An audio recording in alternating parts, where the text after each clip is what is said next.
வணக்கம். இப்போ என்ன ரெசிபி பண்ண போகிறேன்னா பலாப்பழ கொழுக்கட்டை.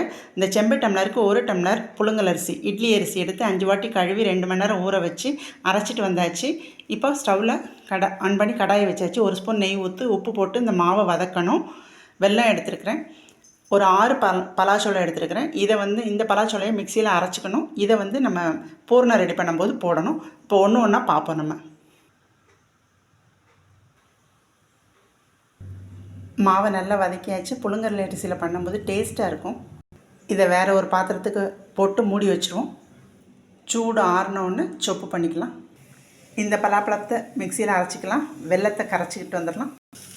1 ஸ்பூன் நெய் ஊற்றி நறுக்கி வச்ச பலாப்பழத்தையும் தேங்காய் பூவையும் பரட்டிக்கலாம். இப்போ ஏலக்காய் பொடியும் அரைச்சி வச்ச பலாப்பழத்தை விழுதியும் சேர்த்துக்கலாம். இப்போ வெள்ளை கரைசலை சேர்த்துக்கலாம். ஈவினிங் ஸ்நாக்ஸ் பலாப்பழ பூரணம் வச்ச இனிப்பு கொழுக்கட்டை ரெடி. நன்றி.